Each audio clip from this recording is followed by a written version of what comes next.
এবং তার জন্য কিছু করতে পারার মতো মানসিকতা আমার থাকতে হবে। শুধুমাত্র নামাজ পড়ে, শুধুমাত্র একটা একাডেমিক লাইফ পার করে একটা ভালো উন্নত জীবন গড়ব, এতটুকুর মধ্যে আমাদেরকে সীমাবদ্ধ থাকলে চলবে না।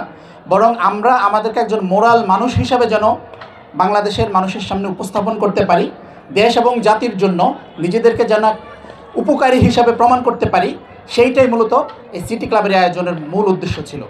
আমরা সিটি ক্লাবকে ধন্যবাদ জানাই এরকম চমৎকার একটা আয়োজন করার জন্য।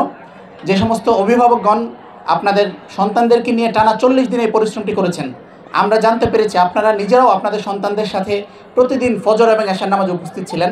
আমরা বিশেষভাবে আপনাদের প্রতি কৃতজ্ঞতা জানাতে চাই। আপনারা আপনাদের এই গার্ডিয়ানশিপটা চিরদিন অব্যাহত রাখবেন। আপনার ছেলে, আপনার সন্তানটা যত বড়ই হোক, তাকে কখনো একা ছেড়ে দেবেন না। বর্তমান বাংলাদেশে এই যে ছোট্ট ছোট্ট আমার ছোট্ট ভাইয়েরা যারা জুলাই বিপ্লবে অসাধারণ ভূমিকা রেখেছেন, এই উত্তরায়, বিএনএসে, প্রত্যেকটা জায়গায় এই ছোট্ট ছোট্ট স্বপ্নগুলো একদিন অনেক বড় হবে। তারা এই দেশ এবং জাতির জন্য বিরাট ভূমিকা পালন করবে ইনশাল্লাহ। আমি আমার পক্ষ থেকে সবার জন্য অনেক অনেক দোয়া এবং শুভকামনা রেখে আমার বক্তব্য এখানে শেষ করছি। আসসালামু আলাইকুম রহমতুল্লাহ।